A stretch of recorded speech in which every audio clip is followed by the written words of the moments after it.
मेरा ऋषि पंचमी का व्रत और मैं जा रही हूँ व्रत के लिए, पूजन के लिए। और देखते हैं वहाँ क्या क्या शूट कर पाते। दिखा पापा को, दिखा, बहुत हंसी आ रही, पापा को दिखा, हंस रहे। हेलो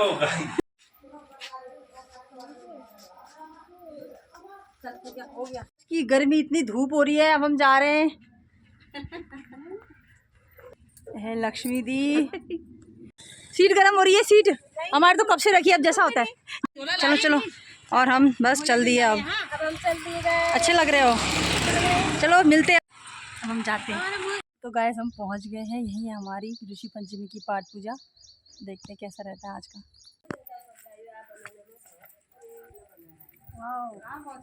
हो गया तैयारी। हाँ हाँ, बना तो रखा बढ़िया, सही बात है।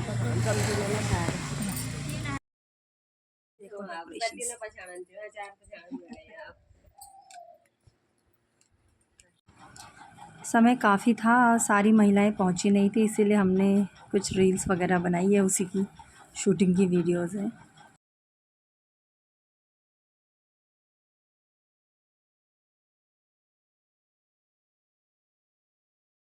तैयारियां शुरू हो गई हैं।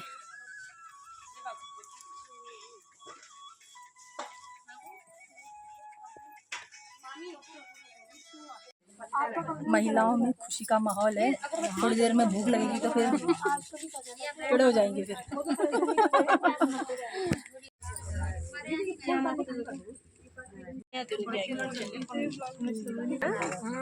अभी लोग आ ही रहे हैं, मैं तो ऐसे बड़े लोग यहाँ पहले से हैं।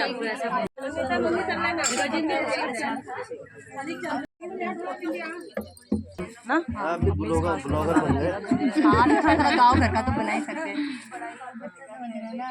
यूट्यूब में भी डालते हो? हाँ, यूट्यूब पर ब्लॉग तो हुआ फिर पंडित जी फेमस हो जाएंगे अभी तो में जाके।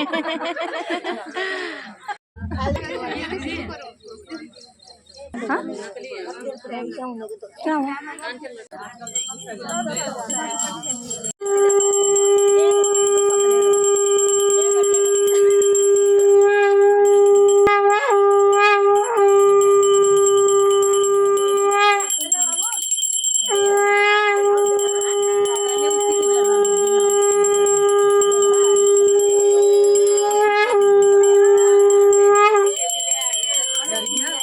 स्वस्ति भुवनस्य यस्पति बृहस्पतिं सर्वगणगुं स्वस्तये स्वस्त्यादित्यासो भवन्तु नः विश्वे देवानो अद्या स्वस्तये वैश्वानरो वसुरग्नि।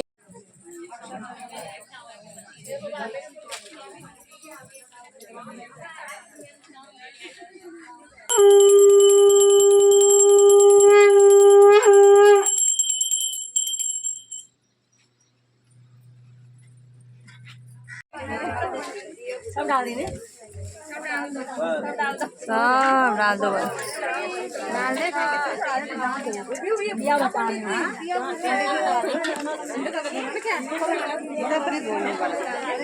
प्रार्थना कर लेना।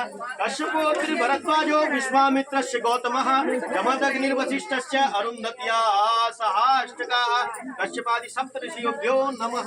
धूपं समर्पयामि, धूपमाग्रयामि, दीपं दर्शयामि। धूप दीप जला दो, फिर एक चम्मच जल चढ़ाओ। नैवेद्यांग आत्मनियम दध्यातः, नैवेद्यांग आत्मनियम दध्यातः छड़म ध्यायत्वा। फिर जप करो मेरे साथ। कश्यपाय नमः। ओम अत्रिये नमः। ओम अत्रिये नमः। दक्षिणा द्रव्यम, दक्षिणा है कि बेटे ये रख देना। सबने पीछे तो रख रखा है, रखा होगा पहले, पहले रखा होगा इस बेटे। रख लो रे, रखो, अभी थाली आएगी। दक्षिणा बाद में दोगे भी। बेटे हो गया सबका।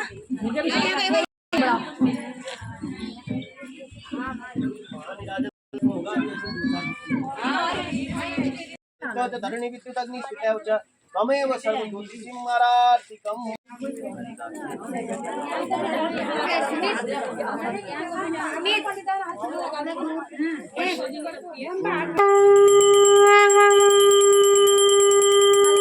धर्म का अर्थ जानने की इच्छा से ब्रह्मा जी के समीप गए।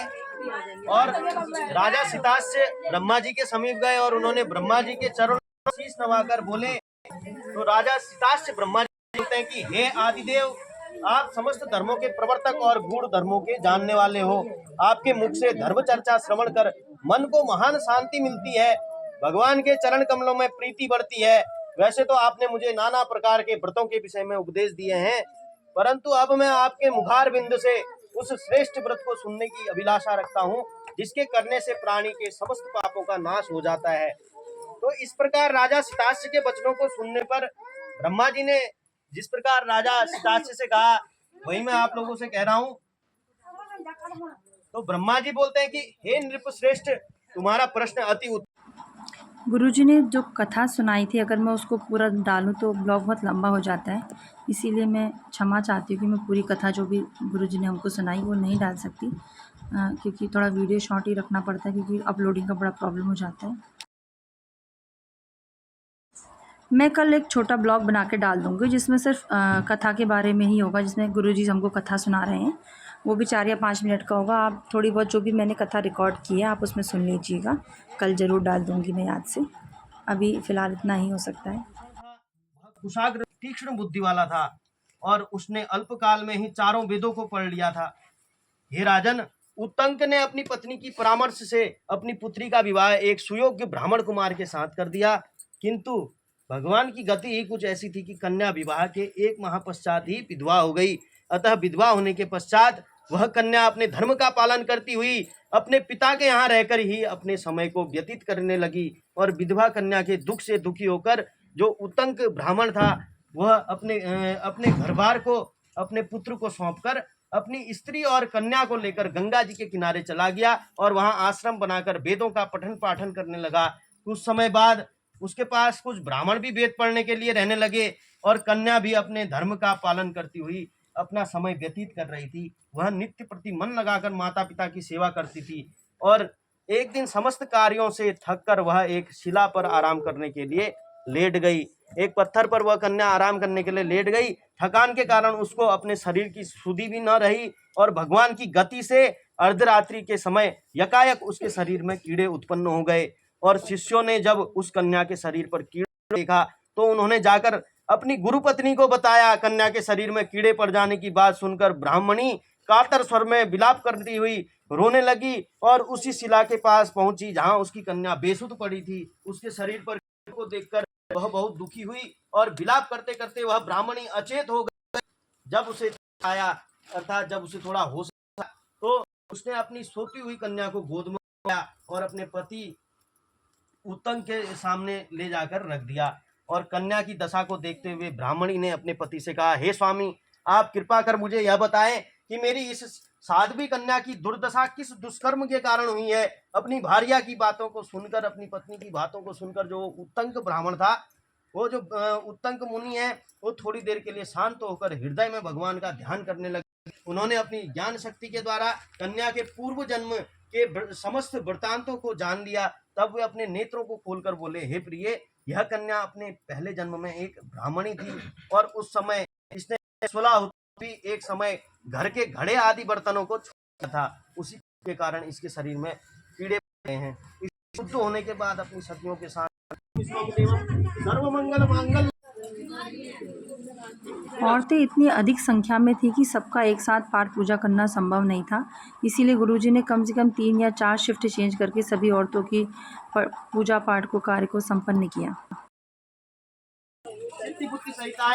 श्रीमन महागणाधिपतये नमो नमः।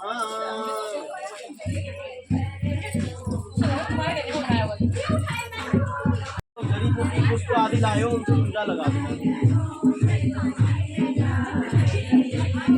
थोड़ा चढ़ाते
वैदिक ज्ञान दिया ओम जय जय ऋषि राजा। जब ब्राह्मण जनता हमको वर दो ओम जय जय ऋषि राजा।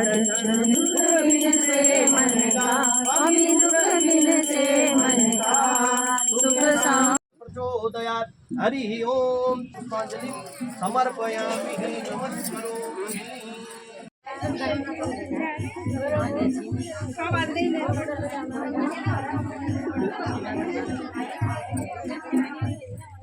और अब हमारे व्रत का समापन हो गया है। अब हम जा रहे घर को। बहुत सारे लोग हैं यहाँ, अभी कलावा बांध ही रहे हैं। चलते हैं हम। सब देखना ब्लॉगर। हो गई हमारी पूजा, ऋषि पंचमी का व्रत हो गया। व्रत तो वैसे हम रात को ही तोड़ेंगे अभी। तो गाइस, मेरा ब्लॉग देखने के लिए बहुत बहुत धन्यवाद। अगर आपको मेरा ब्लॉग पसंद आया हो तो कमेंट बॉक्स में जाकर एक कमेंट ज़रूर करें। कुछ नहीं तो कम से कम राधे राधे ही लिख दें। ओके बाय, अपना ध्यान रखिए। मिलते हैं नेक्स्ट ब्लॉग में, तब तक के लिए बाय।